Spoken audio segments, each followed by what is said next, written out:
Matthieu, chapitre 14. À cette époque-là, Hérode le tétrarque entendit parler de Jésus, et il dit à ses serviteurs, c'est Jean-Baptiste. Il est ressuscité, et c'est pour cela qu'il a le pouvoir de faire des miracles. En effet, Hérode avait fait arrêter Jean. Il l'avait enchaîné et mis en prison à cause d'Hérodiade, la femme de son frère Philippe, car Jean lui disait, il ne t'est pas permis de l'avoir pour femme. Il voulait le faire mourir, mais il redoutait les réactions de la foule parce qu'elle considérait Jean comme un prophète.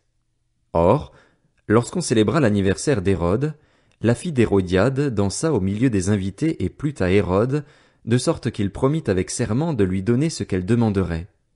À l'instigation de sa mère, elle dit, « Donne-moi ici, sur un plat, la tête de Jean-Baptiste. » Le roi fut attristé, mais, à cause de ses serments et des invités, il ordonna de la lui donner et il envoya décapiter Jean dans la prison. Sa tête fut apportée sur un plat et donnée à la jeune fille, qui l'apporta à sa mère. Les disciples de Jean vinrent prendre son corps et l'ensevelir. Puis ils allèrent l'annoncer à Jésus. À cette nouvelle, Jésus partit de là dans une barque pour se retirer à l'écart dans un endroit désert. L'ayant appris, la foule sortit des villes et le suivit à pied. Quand Jésus sortit de la barque, il vit une grande foule et fut rempli de compassion pour elle, et il guérit les malades. Le soir venu, les disciples s'approchèrent de lui et dirent, « Cet endroit est désert et l'heure est déjà avancée. Renvoie la foule, afin qu'elle aille dans les villages pour s'acheter des vivres. » Jésus leur répondit, « Ils n'ont pas besoin de s'en aller. Donnez-leur vous-même à manger. » Mais ils lui dirent, « Nous n'avons ici que 5 pains et 2 poissons. » « Apportez-les-moi ici, » leur dit Jésus. Il fit asseoir la foule sur l'herbe, prit les 5 pains et les 2 poissons, leva les yeux vers le ciel et prononça la prière de bénédiction. Puis il rompit les pains et les donna aux disciples, qui les distribuèrent à la foule. Tous mangèrent et furent rassasiés, et l'on emporta 12 paniers pleins des morceaux qui restaient. Ceux qui avaient mangé étaient environ 5000 hommes, sans compter les femmes et les enfants. Aussitôt après, Jésus obligea les disciples à monter dans la barque et à le précéder sur l'autre rive pendant qu'il renverrait la foule. Quand il l'eut renvoyé, il monta sur la montagne pour prier à l'écart et, le soir venu, il était là seul. La barque se trouvait déjà au milieu du lac, battue par les vagues, car le vent était contraire.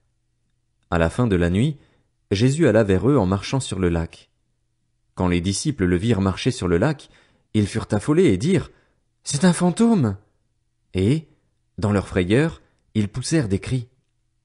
Jésus leur dit aussitôt, « Rassurez-vous, c'est moi, n'ayez pas peur. » Pierre lui répondit, « Seigneur, si c'est toi, ordonne-moi d'aller vers toi sur l'eau. » Jésus lui dit, « Viens. » Pierre sortit de la barque et marcha sur l'eau pour aller vers Jésus, mais, voyant que le vent était fort, il eut peur et, comme il commençait à s'enfoncer, il s'écria, « Seigneur, sauve-moi !»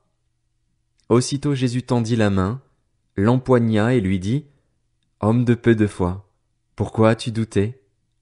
Ils montèrent dans la barque, et le vent tomba. Ceux qui étaient dans la barque vinrent se prosterner devant Jésus en disant, « Tu es vraiment le Fils de Dieu. » Après avoir traversé le lac, ils arrivèrent dans la région de Génézareth. Les habitants de cet endroit reconnurent Jésus. Ils envoyèrent des messagers dans tous les environs et on lui amena tous les malades. Ils le suppliaient de leur permettre seulement de toucher le bord de son vêtement, et tous ceux qui le touchèrent furent guéris.